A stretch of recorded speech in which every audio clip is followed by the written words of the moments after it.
The Farrell Girl. Exterior, Faraday Main Street, day. Super, 2001. A sleepy, sun-scorched Australian backwater. Sisters Caitlin and Rosie Farrell walk the pavement adjacent to the decrepit local shopping strip.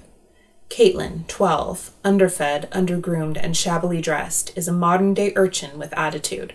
Shoulders squared and head held high, she defies any to judge her.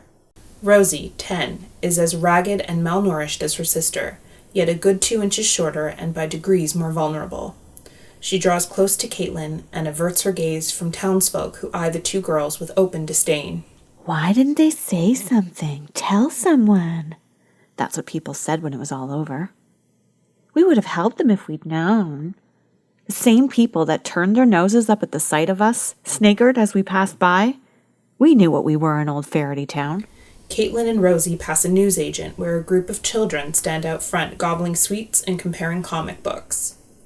Brodie Jenkins, 11, red hair, freckles, a face like curdled milk, sees Caitlin and Rosie approach, and his piggy eyes light. Look, it's the Farrells! The children snigger meanly and glare at the two girls. Caitlin returns the look with interest. Rosie withdraws like a beetle curling into a ball and scrambles after her sister. Outcasts. Good-for-nothings. It was only afterwards that they considered us human at all. Not while we were still living amongst them.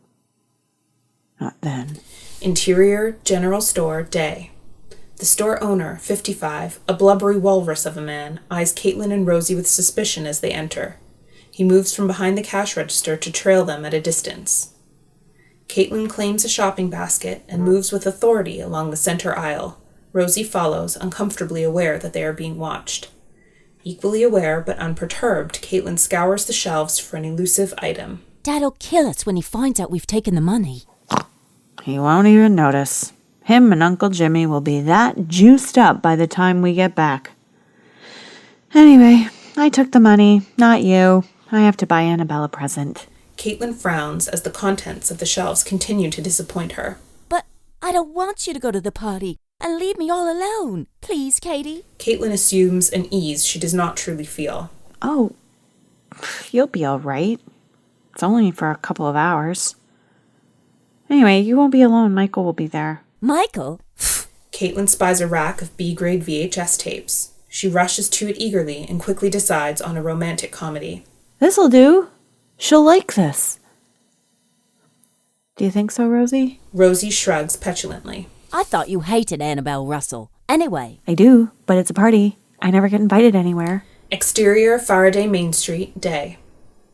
Caitlin clutches a carry bag and counts her change as she and Rosie exit the general store. They glance up at the sound of raucous jeers.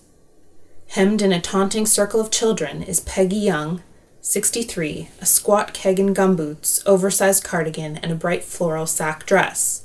She spins in terror at their center and emits animalistic grunts. Brodie leads the children as they sing the following song in strident tones. Peggy Young's got no tongue, lives upon a pile of dung. Peggy Young's got no tongue, Daddy cut it off for fun. The children laugh, and Alice Jenkins, 11, Brodie's twin in female form, pinches her nose melodramatically. Ew! She smells like dog shit. She probably sleeps in it. More mocking laughter. Peggy tries desperately to flee, but the children continually block her way. Caitlin strides forward and pushes Alice forcefully in the back. Alice staggers, then pivots in red-faced outrage to face Caitlin, whose fists are clenched. Leave her alone, Alice Jenkins. Or what? Or I'll bite your own tongue off. Caitlin gnashes her teeth, and with madness in her eyes, lunges at Alice, who flees squealing down the street. The other children follow suit. Brodie turns to throw one last barb before he ducks out of sight around a corner with the rest. You filthy Farrells! Several adult townsfolk, who have watched the scene unfold without intervention, shake their heads and regard Caitlin with disapproval. Caitlin and Peggy exchange a glance laden with empathy before Peggy shuffles hastily away, eyes cast to the ground. Exterior, Farrell house. Driveway, day. Caitlin and Rosie bat flies as they approach a beaten-down weatherboard at the end of a long, red earth driveway, hemmed on both sides with brittle scrub and parched barren fields. As they near the house, both girls halt abruptly. They eye a white pickup truck, Helensville fencing printed on the side with palpable dread. Fish. They slowly continue forward. Exterior, Farrell house, day. The driveway terminates at a small bridge over a narrow creek which winds around the property. To the right of the bridge is a weeping willow, a treehouse built among its upper branches. A bare expanse of sun-scorched lawn wraps around the house with scrappy shrub or two at intervals. Rusted farming equipment and household detritus litter the surrounds.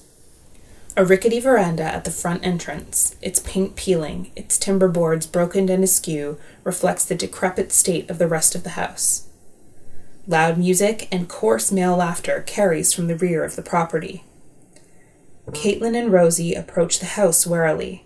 2 Australian cattle dogs bark raucously as they rush forward to greet the girls. One elderly, the other not long out of puppyhood.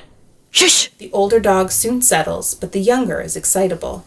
He jumps repeatedly up at both girls and almost knocks Rosie down in an attempt to engage her in play. Down, Tripper, down! Tripper continues to pester the girls as they climb the veranda steps to the front door. Caitlin enters first, alert and on edge.